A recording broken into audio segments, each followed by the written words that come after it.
the dread came quickly.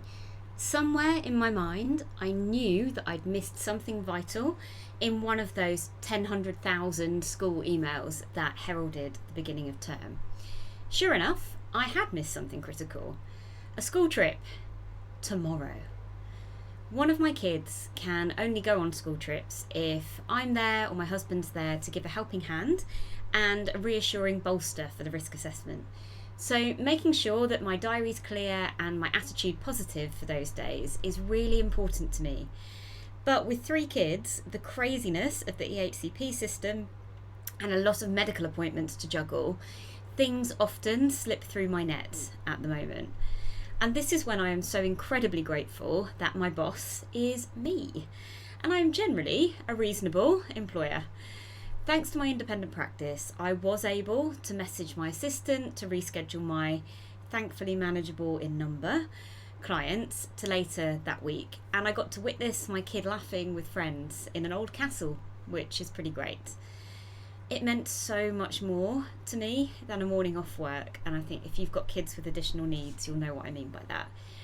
So if you've been teetering on the edge of going all in your private practice because you know deep down that you need that kind of flexibility and autonomy in your life, I really recommend it wholeheartedly, and I'd love to hold your hand as you jump in and create that for yourself and your family. But to truly create that flexibility, you have to start with asking yourself some honest questions about what you want and need financially and according to your values. So, how much do you really want to earn? And let's be honest, that can feel so uncomfortable to talk about. But as helping professionals, there's often this pervasive belief, sometimes from our peers, that it's wrong to make good money from mental health services. But I really want us to ditch that shame, because you're highly skilled, highly qualified, and you deserve to be paid well for the incredible impact that you make. Forget about comparisons to others. What annual and monthly income makes all the effort that you're going to put into creating a business feel worthwhile? What figure would make you feel rewarded and respected for your expertise? What would give your family freedom and a bit of comfort? It's not about being greedy, it's about sustainability, because life is hard and you might need that financial buffer. You also need to know how much time you're going to spend working. And this is where reality often meets aspiration. Consider how many weeks you're actually going to work in a year. Factor in holidays, sick days, inevitable caring responsibilities.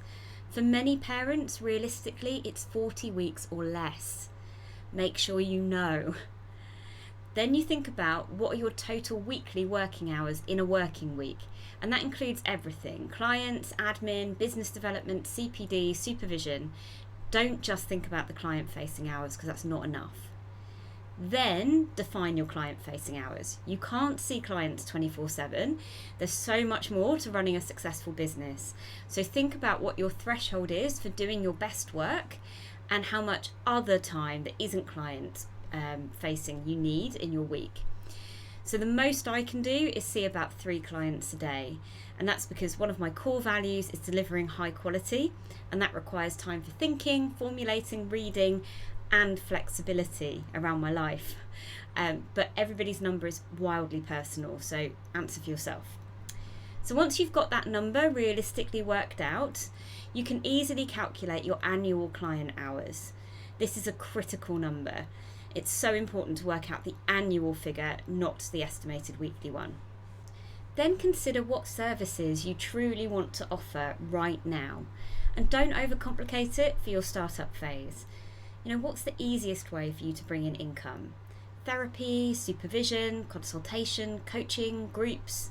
What aligns with your current expertise and makes you feel excited? Think kickstarting, not long-term grand plan. And then tally up your costs, and don't be afraid to do it properly. Add everything up. Include all the software that we've talked about, your practice management system, email, accounting fees, insurance premiums, a realistic CPD budget, at least £1,000 a year, more if you have specific, pricier training in mind. An allowance for admin support if your practice grows. So that could look like about £500 a month for a full-time practice, maybe a bit less if you're working few hours, maybe a bit more if you're like me and you hate admin, and your estimated rent if that's applicable to you. It's just a rough estimate for now, but knowing your costs is empowering, and then you can create a simple spreadsheet which will be your best friend, where you can see everything clearly. The golden ticket is understanding your minimum fee. With all this information, you've now got everything you need to set that minimum fee. So your task this week is just to listen to the brilliant Sally Farrant's podcast episode and work out your minimum fee based on the information that we've gathered here today. Because this is the non-negotiable fee that you have to charge to earn your desired salary from your private work. Knowing this number is pure power. It's your shield against imposter syndrome, that little gremlin that tries to convince you to drop your prices because somebody else in your area is cheaper than you. And I know you probably didn't find this easy in any way. I never find it easy either. But I also know that you're going to thank yourself for this exercise.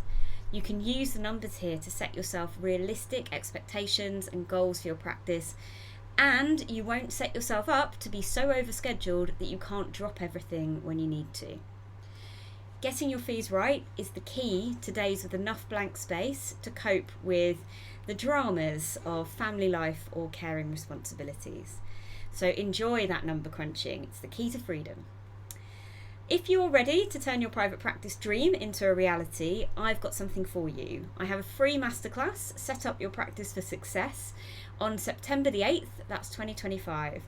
And I'll share my 3-part framework to help you create a practice that is professionally fulfilling and financially secure, giving you the flexibility that you crave, but without the dreaded burnout. So I'm going to pop the link below the show notes. I'm going to pop the link below this video or in the show notes to this episode if you're listening on the pod. I'd love to see you there.